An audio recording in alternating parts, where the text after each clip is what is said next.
Where are you? I thought you were with me. But I'm all alone. I left the countryside about 3 years ago.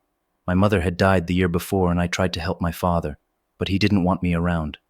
After I finished school, I waited a little longer, but when he told me for the 10th time that I wasn't a real man, I packed a few things and left. In the city, I went straight to the employment office. They gave me the login details for their app and a temporary place to sleep in a dormitory. From then on, the waiting game began. The blinds were raised at 7 every morning.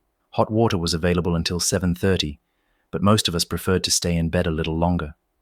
From 7:30 to 8 a.m., there was a meager breakfast and some sour coffee with fat eyes floating on the surface. After that, some went to the sports area, but most of us sat on our beds or in the lounge waiting for our smartphones to ring. When the longed-for sound came from someone else's device, you were overcome with envy or even anger, but underneath all the negativity, you managed to dig out a smile and tried to look encouraging. When it was your phone that rang, you quickly grabbed your things and went to work. It took me 3 weeks to get my first job on a construction site. The capo looked at me strangely, but I tried my best and didn't ask too many questions. The next morning, my profile had a 1-star rating. 3 jobs later, I had an average of 1.5 stars and was called to the head of office.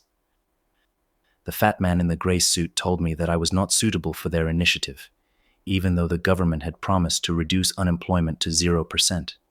Who those people living in the streets were, they did not explain. The man apologized, obviously without meaning it, and told me I was on my own. When I stood up, he stopped me. He took a long pause to emphasize what he had to offer me. Says here you like video games. He pointed to a piece of paper in front of him. Would you like to earn money playing one? From then on, things really took off. Every morning, they took me to a room where I was connected to a metaverse. It was inhabited by thousands of others like me who couldn't find work in the real world. The technology was amazing, nothing I had ever seen before. They gave you a device that looked like a knight's helmet, but without the visor. When you switch it on, you lose consciousness within seconds and wake up in the game world. The avatar feels like your own body. You can feel your muscles tense with every step you take and the wind, heat, and cold on your skin. Logging out is horrible, like getting up and leaving your warm bed in winter. They had designed a fantasy world with knights and dragons. For the first few weeks, I was doing quests for higher-level players, picking up items or delivering letters. I went to every corner of the world except the Forbidden Capital. I was talented and moved up the ranks quickly. After a few months, I was the one delivering orders to other players. I was making a decent amount of money and could afford a small one-room apartment. I was even lent one of the helmets so I could work from home. Not long after that, something changed in the back end. You couldn't see it, but you could feel it.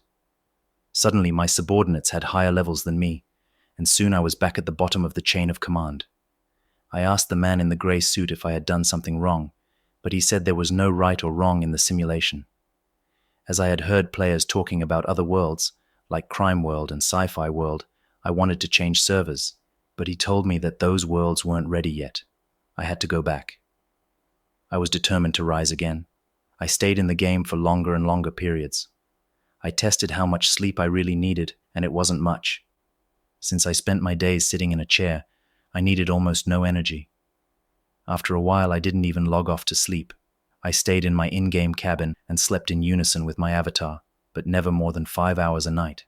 If it really was night, I didn't know anymore.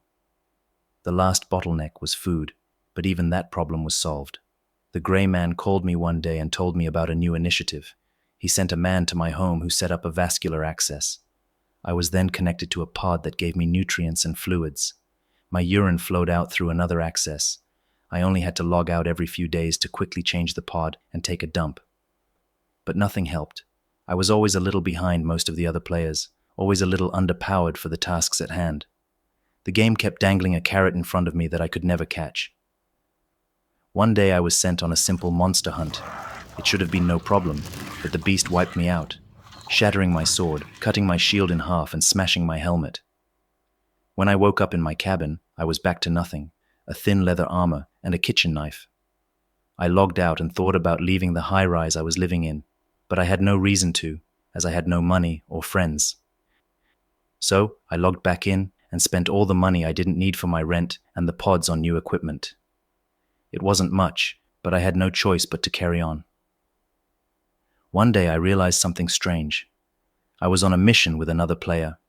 I had been through a couple of tough quests and was constantly complaining about the game. I guess I was longing for some sympathy. But the other player completely avoided talking about the meta. He talked about every other topic I came up with. And then it dawned on me. This was not a human. This was an NPC. I confronted him, and he became repulsive, and just walked away. As the mission was designed for 2 players, I was soon killed and lost all my equipment again. I didn't sleep, I didn't eat, I just kept grinding. But every time I got close to climbing the ranks, a new meta would be introduced, and my build would be useless again. I also noticed that there were more and more NPCs in the world. I asked the Grey Man about this, but he played it down, saying that some gaps in the player base would be filled with bots so as not to break the immersion. But why should the office care about our immersion? Back in the game, I ignored all the missions and went on my own quest. First, I went to several quest givers and asked them if they were hiring NPCs as helpers. They all behaved like the other NPC, staying in character and ignoring my questions. They knew about the world outside the game, but it was obvious that none of them had ever visited it. I stopped using the official pods and started using cheap ones with fewer nutrients, which were significantly cheaper. Then I stopped paying my rent. I had a few weeks before I was kicked out. I took all my money and invested it in my avatar. After a few days, I was a quest giver again. I made up a mission, hired 24 NPCs, and marched with them to the capital, which only high-ranking players were allowed enter. My army was no sword, they were too underleveled for this purpose, but at least they could serve as a shield. Together, we defeated the gatekeepers and entered the walls. One by one, my companions fell, but I had stuffed my pockets with healing potions and survived wave after wave, until I too ran out of supplies. Several spears were aimed at me in order to put an end to my little rebellion. Stop! All the guards and townsfolk, even the birds above us, froze. I saw a crusader in a white robe pushing his way through the ranks. You're not one of them, are you? He looked down at me with interest. You're the first real person I've met here. You don't know how happy this makes me. Everyone else on this server is an NPC. I bought it years ago and built all of this. But then I got bored, and I wasn't the only one who thought so. That's why the operators made a deal with the employment offices of several states to send people like you here. Lo and behold, you made it to me in no time. I look forward to our next meeting, but now I'm going to have to kill you. Slowly, he drew his sword and pointed it at my heart. But then 2 guards flanking him raised their spears high into the air, crossing the rays of the sun and bringing them down on their master.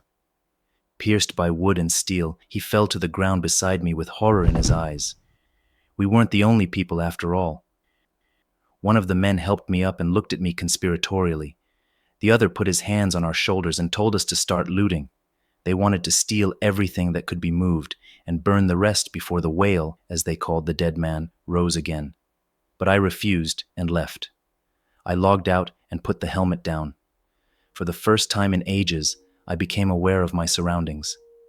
The apartment was a rundown dump, empty pods piled up everywhere. It stank of sweat and feces. I went into the bathroom to wash up. The stench was horrible, and my face in the mirror was that of a stranger. The sunken cheeks, the unkempt beard, and the circles under my eyes the size of saucers. I had aged years in a few months. The weeks that followed were difficult. Withdrawal was hard. Reality felt false and fake. I had lost touch with people around me. I hid in my flat for as long as I could. When they forcibly kicked me out, I simply moved under a nearby bridge. I stole food, but I was caught several times. Then they locked me up. After a short time, the warden called me to his office. He pointed to my papers on his desk and asked me if I didn't want to go back, this time to another world. Of course I did. You willingly exchanged fantasy world for prison world? Are you crazy? Life here reminds me of the dormitory. A quick shower in the morning, then food, and then the long wait begins. Time for bed, people. Lights out in 5 minutes. But it's not real water, and it's not real food. It feels more real than the outside, and I'm not alone.